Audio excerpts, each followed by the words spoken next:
Hello friends. In today's chess video, we are going to learn the most powerful chess trap to beat up to 1700 rated players.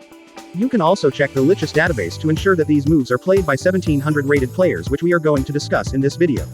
So let's start. We start with e4 and then we respond to pawn d5, the Scandinavian defense. Here the white captures the d5 pawn as all players perform naturally. Now here the most popular move for black is to capture the d5 pawn with his queen.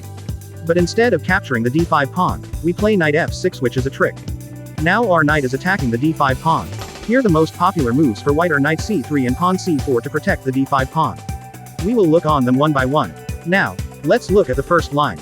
This is not a good move for white because we can capture the d5 pawn by our knight. After capture, here, the most players exchange knight. After exchange of knights we have an active queen attacking the main parts of white. Now, white plays d4 to control the center. Here we play knight c6 to attack the d4 pawn. In this position, the most natural move for white is knight c3 to defend the pawn. Then we play bishop g4 to pin the knight. Here the white tries to break the pin of knight as this knight was defending the pawn. So, white plays bishop e2 to break the pin and to maintain the knight's defense on the d4 pawn. Now we just simply castles to add one more attack on the d4 pawn. The white will play the only option pawn c3 to defend it. Now we play pawn e5. Here we are attacking the d4 pawn. So, white is forced to capture the e5 pawn. Now the white hopes that we trade queens and release the pressure dog, but we did not trade queens and move queen e4. Now we are attacking on the d and e file. The white has the only b3 square to defend the queen. After capturing the pawn with knight, we have a great attack on the f3 square. Also, we have a great advantage on the center. Here, the white cannot castle because it is making the only defend on the e2 bishop.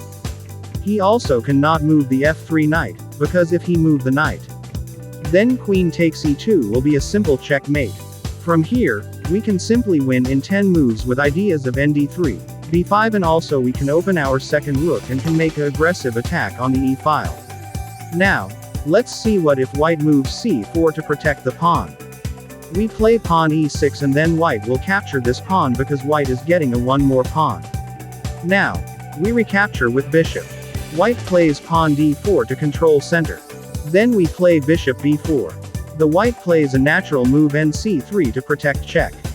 In this position, we play na4 and increase the pressure on c3 knight. The white can protect this from two ways, na2 and bishop d2. First look at na2. Then we can capture the c4 pawn. So it will not be comfortable for white. So, white will play bishop d2. Then we can capture the d4 pawn with our queen. Here in this position, we have a great pressure on c3 knight of white. Also, we are threatening a simple checkmate. In this position, the white has another option to protect this position, which is queen d3. Let's look at that option. After queen d3, we can play bishop f5. Here if white plays a natural move like queen e3, then we can simply castle. Then white can play bishop d2 to protect his c3 knight. Then we play rook e8 and have a great attack on e file. Now white cannot move anything because if he moves anything, then we can simply move our knight anywhere and then it will pin the queen. So he captures our knight and then we will win the queen. Watch this video to learn more this type of traps and subscribe me for more traps.